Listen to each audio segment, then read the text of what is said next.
মোবাইলে বিভিন্ন apps download করে এটা নিয়ে বাথরুমে যাওয়া যাবে কিনা এই ব্যাপারে ভাইয়েরা প্রশ্ন করেছেন। তার উত্তরে আমি বলবো, মোবাইলে যে অ্যাপসগুলো ডাউনলোড করা হয়েছে সেই অ্যাপসের মধ্যে অনেক সময় দেখা যায় কোরআন শরীফ আছে, হাদিস শরীফ আছে, বিভিন্ন কিতাবাদি আছে, ওয়াজ নসিহত আছে, ধর্মীয় বিভিন্ন জিনিসপত্র আছে। এগুলো নিয়ে বাথরুমে যেতে পারবেন যদি এগুলো ওপেন করা না হয়, যদি মোবাইলের ভিতর থাকে। আর এদিকে আমাদেরকে লক্ষ্য রাখতে হবে, এগুলো আমরা পকেটে করে নিয়ে গেলে কোনো সমস্যা নাই, কিন্তু ওপেন যাতে না হয়। এগুলো যখন ওপেন হবে তখন এটা গুনাহ হবে।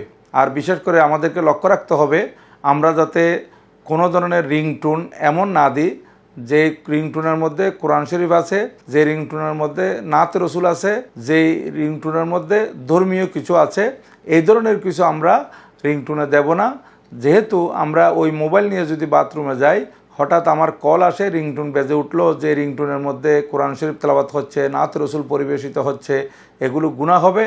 আর হ্যাঁ, আমরা যদি এই মোবাইল নিয়ে বাথরুমে যাই তাহলে আমরা রিংটোন বন্ধ করে যাব, যাতে করে বাথরুমের মধ্যে কোনো অবস্থাতেই এই ধরনের রিংটোন বেজে না উঠে। আর বিশেষ করে আমরা এটা বাইরে রেখে যেতে পারলে সবচাইতে উত্তম। বাইরে রেখে যাওয়ার কোনো সুযোগ নাই।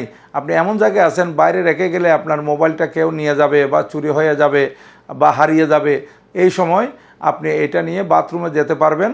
কারণ এগুলো যেগুলো আপনি ডাউনলোড করেছেন বা সেভ করেছেন এগুলো তো মোবাইলের ভিতরে আছে, তাহলে এর মধ্যে কোনো সমস্যা নাই। ধন্যবাদ।